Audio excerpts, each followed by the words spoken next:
approached from this particular resident. They were selling their home. We did find that the garage, a 3-car garage, was built on the former Long Creek Golf Course property. The seller of the property reached out to Kurt Buerling, the real estate administrator for the city, and we worked through various issues. And what was ultimately decided upon was providing an encroachment agreement with the resident in good faith with what was communicated to them during many of the public input sessions when we purchased the property. The item comes back to the Finance Committee today with no changes. We did go back and look at this and look at this particular instance and look at former ones where we've had similar situations with current landowners, and this falls in line with what we've done before and also with the commitments that we've made to the community up there at Long Creek. Mr. Royston, approximately how large is the little piece of land we're talking about? Chair, it's 0.12 acres. It's a little over 1/10 of an acre. It's in an area of the park that has been maintained by the homeowner previously. There is no development from the city that is planned for this particular area. We feel that it's a win-win solution for us and the homeowners. Thank you for that introduction. John, did you have any other questions or comments? Yeah, I remain somewhat concerned about the transference of park property basically out of the park into a perpetual ownership, not ownership, but agreement that gives all rights and considerations to a homeowner without any compensation to the city. And although somebody built a garage apparently illegally on somebody else's property, we're now confronted with the situation in the city of how to deal with that. And it seems to me that from a city's perspective, that's not really our problem that they put a garage on their particular piece of property that wasn't theirs. I guess if we're going to allow this thing to remain and we're not going to ask for compensation for the rights to basically perpetually giving rights to this piece of property, virtually ownership of this piece of property, I would request, I guess, that we look at what the agreement says in the sense of enlarging the garage, or if the garage should be removed for some reason, that the land revert to the city, or that the use of the land for a garage, if that changes for some reason, that there's no longer a garage, but in fact an accessory dwelling or something along that line, that we remain some control over what happens on this piece of property. And I don't know whether we've written in an agreement that has those kinds of conditions in it. I have not seen any document that says what that agreement actually consists of. Okay. I'll get you an answer in a minute. Miss Adams had a comment. Let me get her next. No, Chair, I don't. Oh, I'm sorry. Is there anyone from the legal department out there that can comment on this? Mr. Chair, I'm here, Angela Carmen. I'll be happy to answer those questions if you would like. Go right ahead. Have the floor. Sure. Councilman Larson, certainly those type of terms can be and have in the past been included in similar types of agreements. So that's not a problem. I think the challenge here, just from a factual standpoint, is that when the city purchased the property, it purchased the property knowing that that garage item was there, and there's an argument that the owner had adverse possession. And so I think in an effort to try to resolve this and be reasonable, there was a commitment to try to develop a reasonable encroachment agreement to resolve the issue, because I mean, it was obviously there when we purchased the property and had been there for some time. Okay. But the concerns you voiced, we can address. I would request then that we put certain deed covenants on the transference to make sure that nothing else happens on this piece of property other than the garage itself, and that it not be improved or expanded or the use changed without the permission of the city or some control over it. Because if we transfer it without those kinds of controls, we don't know what's going to happen there. Now, keep in mind, it's an encroachment agreement, so it's not a full outright transfer. But if that's certainly what council wants to do, we can certainly add that to the. But it's an encroachment with rights transferred in perpetuity, which was virtually a transference of the property rights to any subsequent owner. So which could change, which is going to change, obviously, Right. soon. The transfer, if the sale of the property is successful, which apparently is what their plans are. Yeah. And they're going to monetize this particular improvement as part of the sale of that property. And it's not, none of that monetization is coming back to the city. I understand the concern. Mr. McIntosh, you had a comment? Yeah, I mean, to me, there's kind of a threshold at which this becomes an issue. And to me, this is below the threshold. Tax card lists the value of the land for the entire house, not including this segment. I think it's $21,000 or something like that. So that's for the entire property. And this is a much smaller sliver that's not included in that number. So I don't think this puts us at any great financial, distress. Also, the fact that we bought it knowing that this was in place is a big part of this too. I do think, though, at some point a more consequential, we have to I think we should have a line at some point that says this is of consequence enough that it really does need to come before full council, to be negotiated by full council before the deal is essentially done, which sounds like it's happened here. But this one, I think, there's no harm, no foul to the city on it. I just don't see how there's any negative impact. I understand John's point, but I think this one doesn't really do us any harm. Okay. Ms. Adams, this is your ward. Would you like to make some type of motion? Thank you, Chair. I would like to make a motion that we approve consent agenda item 13, please. Thank you. Is there a second? Second. We have a motion second to approve item C13. If the city clerk will please poll the committee members. Mayor Pro Tem Adams, Yes. Councilmember McIntosh, Aye. Councilmember Taylor, Yes. Councilmember Clark. Yes, it is approved. Thank you. And it will be on the January 3rd agenda, John, if you want to bring it up then.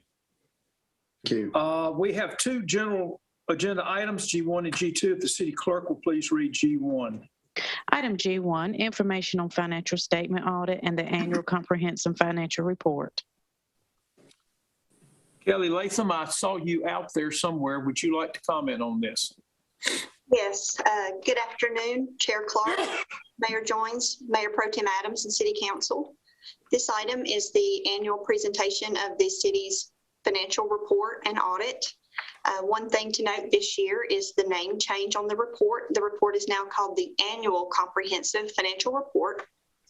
The auditors are here. Dan Goggerty is our director with Cherry Becker CPA, and he will be presenting the required auditor communication to you this evening. Okay, sir. You have the floor if you'll unmute and give us your name and address for the record, please.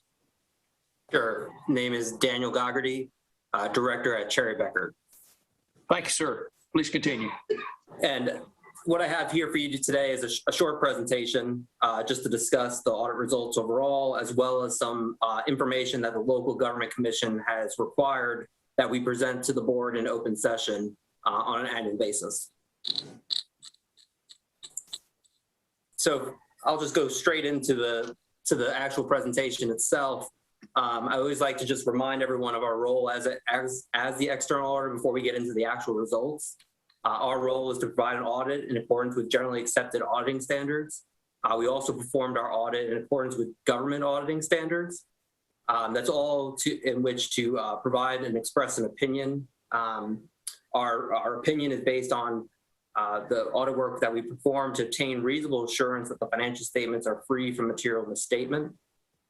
And then there are certain communications that we are required to communicate to you all in this presentation, but then also in a letter that you will have received, which is any policy changes that have occurred from accounting principles that have been adopted in the current year, any significant estimates, and then any journal entries posted or proposed as part of our audit.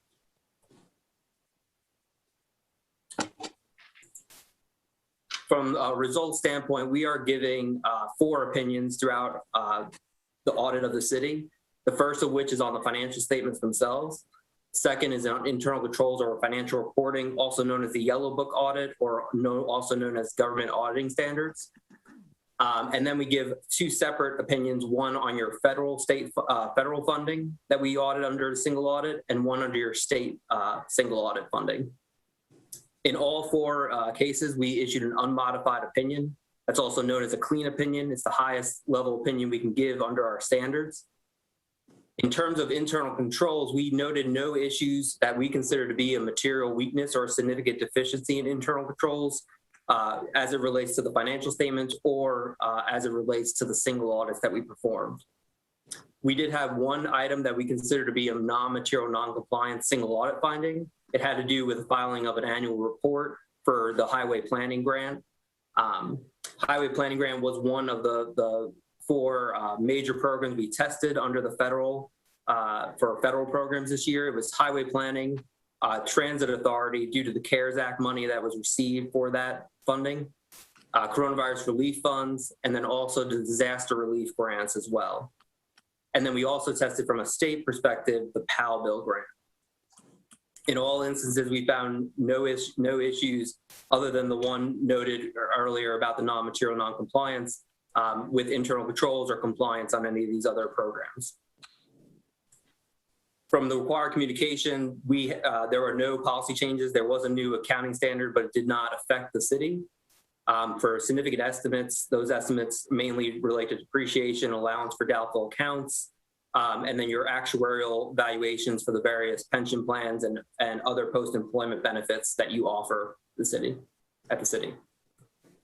From an adjusting journal entry standpoint, we had no adjusting journal entries and only one past adjusting journal entry that was not considered material to the financial statements overall. What this basically means is the financial statements that were the information that was provided to us at the beginning of our audit is what you see in your annual comprehensive financial report that you're going to review. And basically there were no changes as a result of any of our audit procedures performed.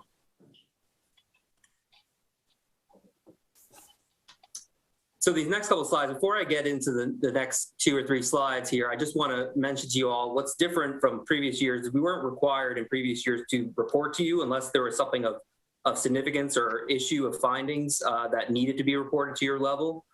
The Local Government Commission created a policy this past year that all auditors have to present to all cities, towns, counties, boards, or councils within 45 days of issuing our audit report to present certain performance indicators that have been chosen by the Local Government Commission as important indicators to be aware of and to be monitoring throughout the years.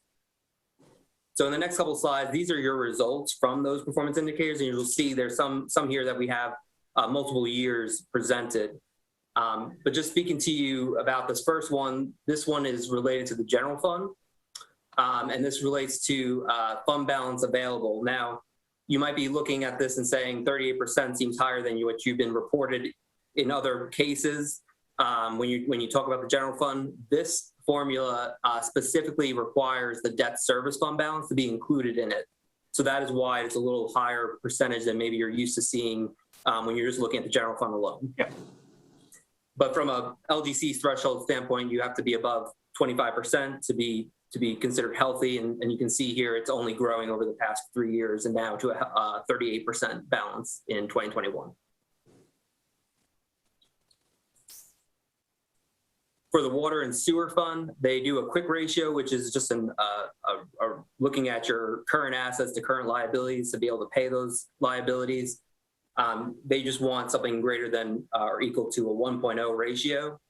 This year you had a 3.08, so 3 times the amount that's required at the minimum threshold.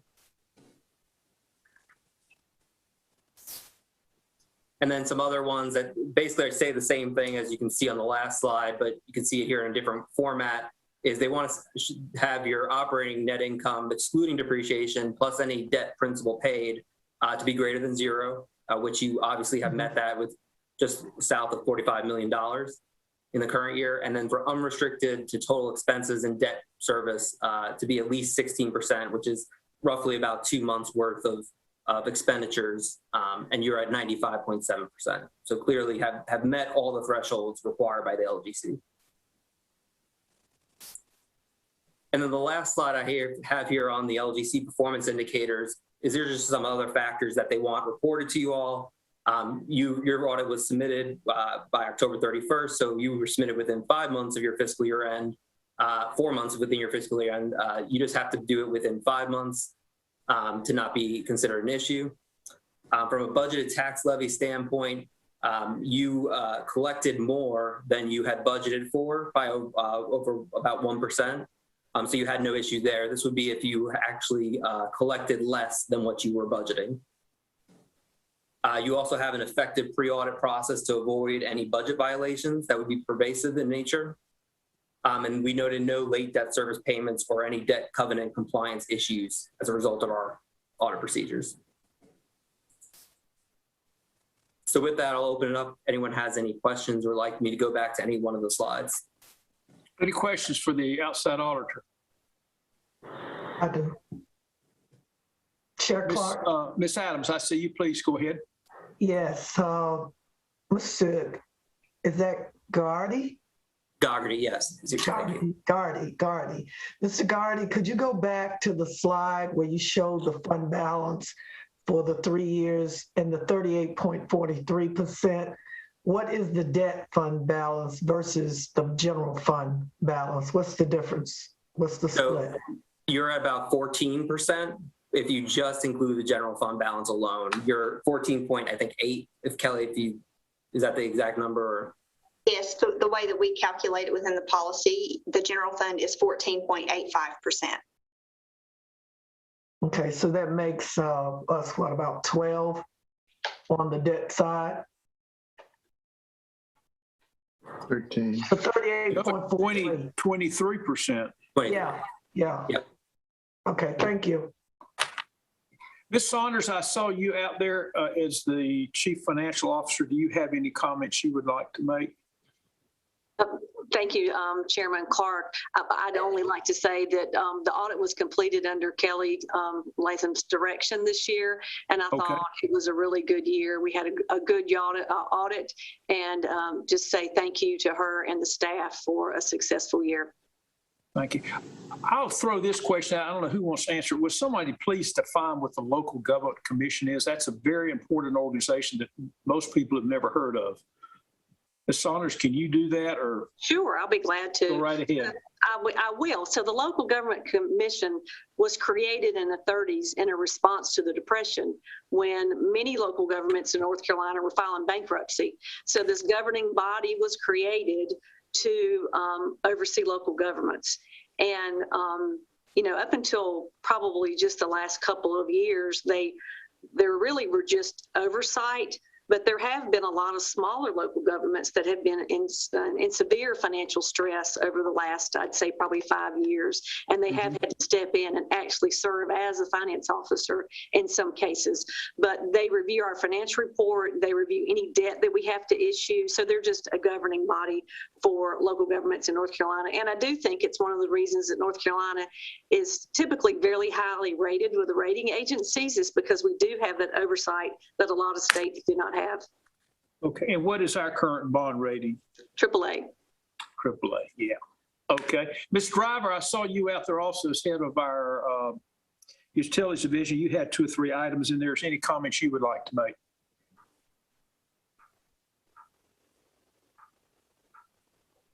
She may not be there. Anyway, okay, we got some questions from council members. Mr. McIntosh first.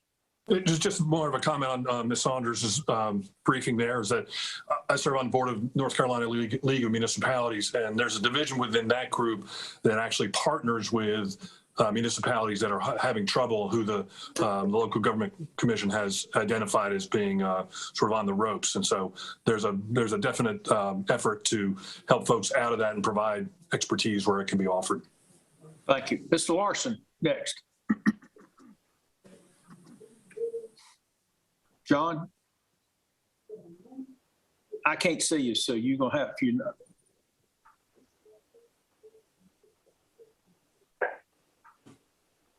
Okay, I guess he did not have a comment. So can we go back to the normal screen, please? Okay, John, did you have a comment? Yeah, Mr. Chairman, thank you. I had a little problem there. Going back to Councilmember Adams' comments about this charter number 5. Yeah. It's a layman. I'm trying to understand, are we combining our debt load with our fund balance? Is that what that 38 means? It's not a debt load. It's we have a fund balance just to cover debt. Right. And if you go to the budget package that you get each year, I believe that fund balance is shown on the same page with all the other fund balances. Is it, Ms. Saunders? It is. Councilmember Clark and Larson. So many local governments do not have a debt service fund. So it's the local government commission's benchmark that you should have 25% in your savings account, basically. And so what that slide shows is, since we have a debt service fund, it's combining our general fund and our debt service together and saying we meet in or above what the local government commission would require, because we have 2 separate funds. Ms. Garrett, if we could send out that page, that one pager from the budget book, it shows all the fund balances, I think would be helpful. Thank you. John, go ahead. Yeah, so that means that means our ability to borrow money is included in this 38%? Correct. So that is correct. It's our actual 14% funds on hand, which is our current balance, but also the amount of money we can borrow runs it up to 38%. Yes, and the amount that we have set aside to pay our debt over the next 20 years. Okay. So remember, we added money when we had the referendums and tax pennies up front. So that front loads your debt service fund, and it's there to pay your debt over time. So that's a service fund that's set aside from our normal balance. Correct. To pay the debt. To pay our debt on it. So we have a fund specifically to do that. That is correct. Yeah. Thank you. I'm sorry to No, that's fine. And if the staff will please send out that page, you'll see there's a fund balance for the 911 emergency. There's a fund balance for health insurance. There's a fund balance for the cemetery, I believe, and on and on. And if y'all could send that out, it'd be very helpful. I think it's just one page. Ms. Latham, anything else from you? No, I have nothing else unless you have further questions for us. No, sound like a great report to me. Sound like to me the Finance Committee does an outstanding job. Okay, that was the information only. We will now go to G2. City Clerk, please read this one. Item G2, resolution approving the CY 2022 Federal Action Plan for the City of Winston-Salem. I've got 2 names here, Mr. Tesh or Ms. Martin. Who wants to present this? Good afternoon, Chairman Clark, Mayor Pro Tem, and members of the council. I will do exactly this and kick it to the second name on there. Meredith Martin, who is now the city's Deputy Budget and Performance Management Director, has been working with Leslie Mozingo on this. So I'll turn it over to her and Leslie. All right. Okay, Ms. Martin. Good afternoon, Chair Clark, Mayor Joines, Mayor Pro Tem Adams, members of the committee and council. The city's federal action plan is reviewed each year around this time as we quickly approach calendar year 2022. We're asking that you review and approve the proposed calendar year 2022 federal action plan that is attached. City's federal lobbyist, Leslie Mozingo, who's with Strategics, is here to briefly review the proposed action plan and take any comments or questions that you would like to ask. Leslie? Thanks, Meredith. I appreciate it. Good evening, everyone, Mayor, Council, Manager. It's wonderful to see you all. Again, Leslie Mozingo, Strategics Consulting. I'm here to discuss with you your federal action plan. And as you know, history repeats itself in this case. So when we're between the first and second session of Congress, we do a review and revise based on just things that have been accomplished and make sure that we're staying up to date on the issues. And then between the end of one Congress and the start of a next, which will be next year this time, then we meet with you individually and we completely do a revamp based on leadership positions and things of that nature within Congress. But given that there's no changes in leadership, many of the issues carry over. This particular time, we are looking to, just to do some tweaking. So what happens first is I take the existing federal action action plan and I make suggested changes based on, again, what's been accomplished. And then it goes through your management. Directors have a chance to weigh in. We give a copy to all of you and ask for your input. And so today, I want to very briefly tell you about some of the changes we made. And then I'm happy, of course, to answer questions and then also take any input that you have in terms of changes. The main things that you're going to notice about this action plan compared to last year's is that there were some things, but specifically the ARP money that was allocated directly to local governments like Winston-Salem. We were able to get that achieved, and I won't say we as in just strategics, I mean all the national groups, and an incredible effort by all of you in terms of weighing in with the congressional delegation on phone calls and virtual meetings, and just a terrific effort, and Mayor Pro Tem Adams leading a great deal of that through the position on the League of Cities. And so in any case, that was a valiant group effort. And so we've taken that and left it to additional flexibility, because we do have a current piece of legislation pending in the House that would allow those funds to go even further, and again, provide additional flexibility to what you can do with those funds. And I've been on all of the calls every week with the ARP task force that you have, and they're aware of the of the updates on that. Your Congresswoman is already a co-sponsor, so we're very happy to have Congresswoman Manning on that bill. There are the second line there in competitive grants and congressionally directed spending. I want to point out there that we, instead of listing all the different projects that we plan to pursue, we put a generic entry here that we want support for all of our grant applications and all of our projects submitted. And a great example of that is that we have the recently signed into law Infrastructure Investment and Jobs Act. There is over $100 billion in over 5 years. More than a dozen new infrastructure competitive grant programs. And since we're still going through an analysis of which projects fit best with those new grant opportunities, we don't want to really put ourselves in a corner of saying we're definitely going for this grant for this project. So we want them to support all of it, and we don't want to leave any dollars left behind. And so what you will see is that the list of projects and grants are ongoing. So that's why that remains more of an umbrella statement.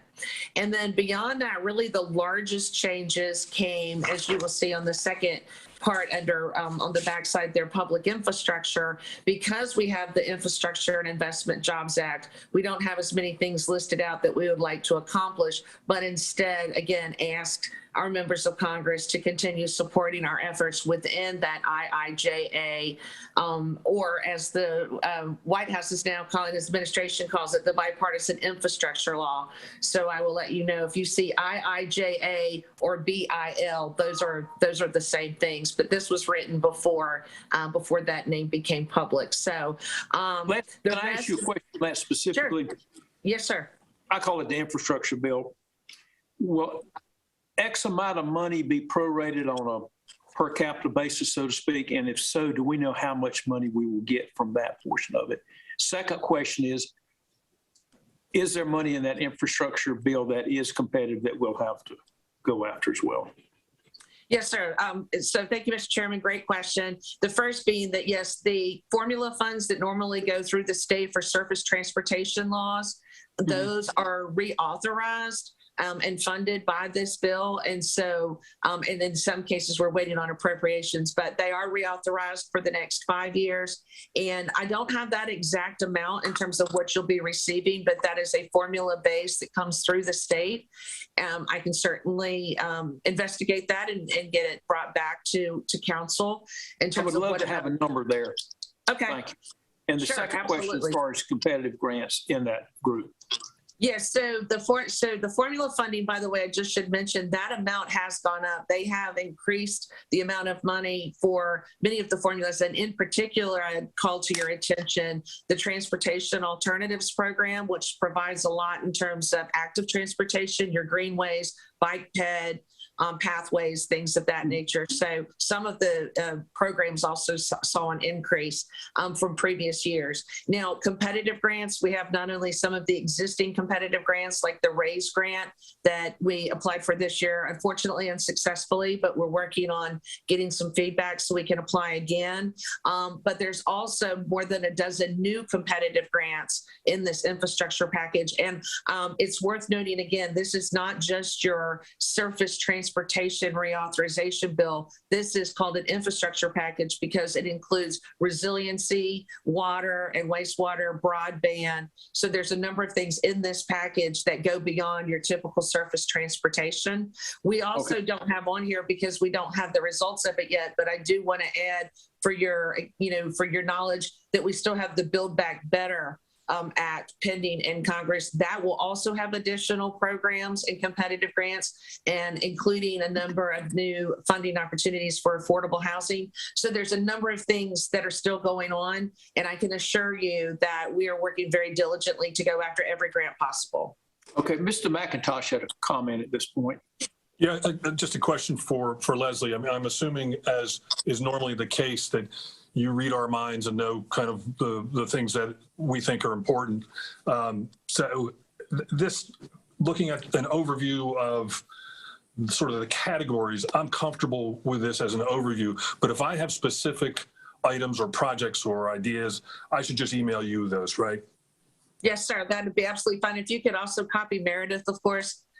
She's my point. Yeah, she's the person I report to, and we will work on it. We are in the process right now of matching up. I've provided the city with sort of the 5 buckets of funding, if you will, and so because we have so many, you've got your American Rescue Plan money, you have competitive grants, you have congressionally directed spending, and then, like I said, we have this IIJ money and Build Back Better. So we have lots of different methods, and to some extent it makes people's head kind of spin about where all this money is, and to make sure that you're not missing it, that's my job for you, right?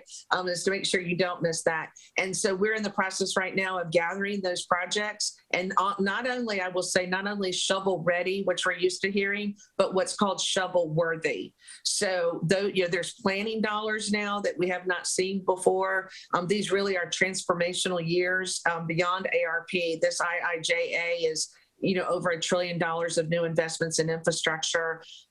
It's particularly in terms of electric vehicle infrastructure and build out. I mean, lots of really new, wonderful things you haven't been able to do before. So we are absolutely collecting those projects and working with all the departments and looking for a place to put everything that we can. So please do send us your recommendations and your projects of passion. Thank you. Miss Adams, you had a question, comment? Yes, thank you, Chair Clark. Ms. Mazingo, how you doing? Nice to see you, ma'am. Very nice to see you. A lot of work. Yes, ma'am. Yes, ma'am. We have a lot going on these days, but it's exciting stuff. It's good to be where we are. Yes. Mayor, Chair, City Staff, Council. We have a unique opportunity right now, just like we did with that Beltway or the Loop. We have a unique opportunity right now to get some rail through Winston. I don't have to tell you that if Winston doesn't get rail, just like what you're seeing going on economically, developing in Guilford and even Randolph and Wake and Durham and Mack and all those other little counties throughout all the state.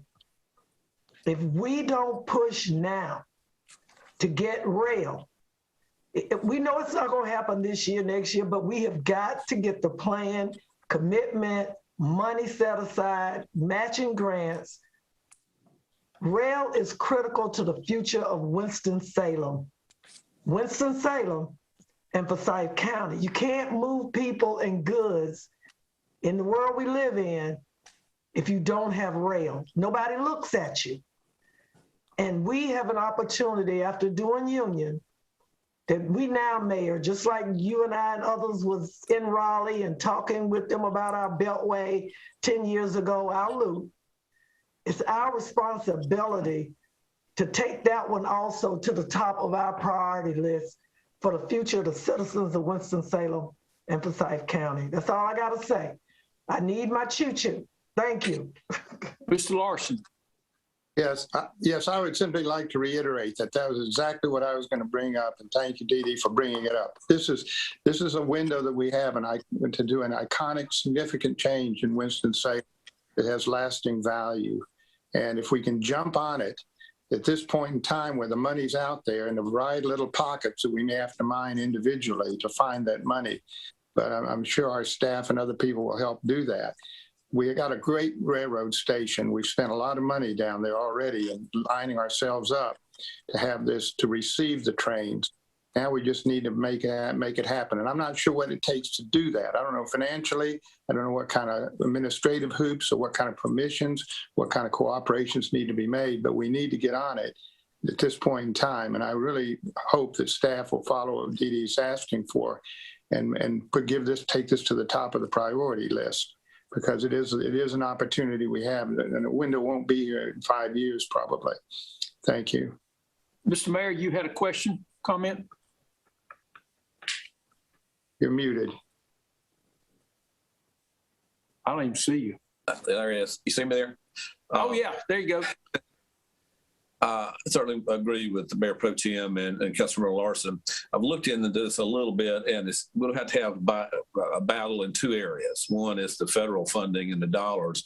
We also got to convince the railroad that it makes sense for them, because what I've been told is that the railroads have not included us on the list because of their concern about the marketability of it. So we just have to take it in two different tracks, federal and then directly to the railroad. Thank you. Leslie, I interrupted you. You were 2/3 of the way through. Is there anything else you wanted to add from your presentation? Oh, thank you, Mr. Chairman. No, I think that I just pointed out that the public infrastructure has been adjusted because that bill has passed. Most of the other areas that you see are ongoing because we're still looking to fund those. As you all know from doing this for a number of years, that we often have to go back to the well more than once to get the things that we want funded. And so again, for the input that we're receiving now and otherwise, that's what we're here is to take that input, and you will see it come before full council in January for final approval before we take it to Washington. Thank you, ma'am. I will comment particularly to our new council members. In March of each year, we normally go up for the National League of Cities annual meeting in Washington. There are a number of very good programs that take place, but one of the highlights of the trip is we did get up with Ms. Mazingo, and we visit some of our congressional leaders, senators, and Congress folks. We also visit the actual departments that control some of this money, Department of Transportation, Housing, Urban Development, Commerce, folks like that. So I highly recommend it to you. I will say last year it did not occur. And in 2020, we had the honor, I think it was the first outbreak of COVID. We went to the meeting and found out that I think it was the Colorado delegation all had COVID. And so we had to self-quarantine when we got back, but no one was harmed. But anyway, that's usually it's going to be about the second week, I think, in March. I recommend that. Oh, by the way, we do need to approve this from the committee level, and then it'll be approved at the council level. Can I get a motion to approve G2? Move for approval. Second. We have a motion by Adams, second by McIntosh. The city clerk will please poll the committee. Mayor Pro Tem Adams. Yes. Councilmember McIntosh. Aye. Councilmember Taylor. Yes. Councilmember Clark. Yes. That is the last item of the agenda. Is there anything else anyone would like to bring up?